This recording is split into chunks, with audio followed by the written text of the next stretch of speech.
In the post-Enlightenment period, altruism is clearly secularized by philosophers, probably first by Kant.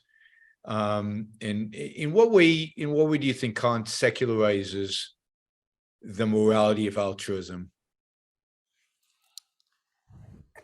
Well, there's lots to say here, and it's hard for me to know where to start. But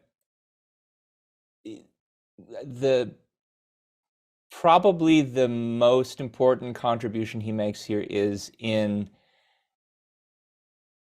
defining morality in terms of defining moral action in terms of a particular kind of motive, and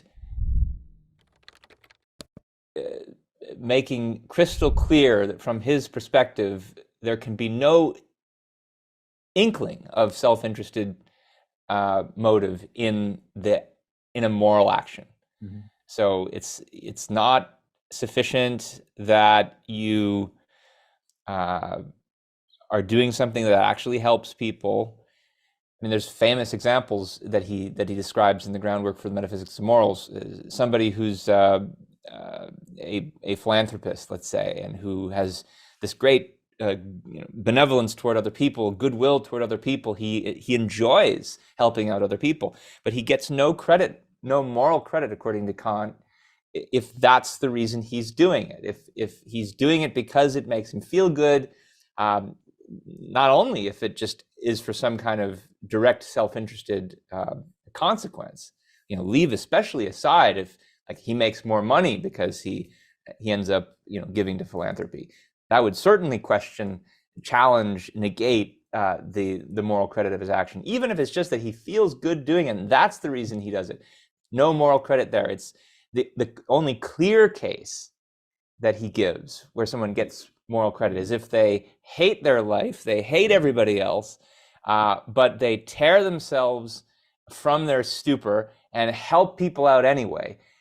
Only then do they get moral credit, according to Kant. Now, there's philosophers who debate it, but well, what if he feels good doing it, but that's not the reason that he's doing it? Okay, maybe he might get moral credit then, but just epistemologically, Kant is always worried that even if you don't realize it, there might be some secret self-interested motive that's at work. And so if you want to really know that you get moral credit, if you want to really know that you're doing it for the right reasons, the only way to know for sure is if you're experiencing pain. You have to be nailed to a cross. Yeah, and he makes that very explicit, by the way, in Critique of Practical Reason. Yeah, and this is I think, you mentioned it earlier, but the bottom line for altruism is not helping other people. The bottom line for altruism is the suffering of the individual. And that's what they want to see you bleed. They want to see you bleed. Thank you for listening or watching the Yaron Brook Show.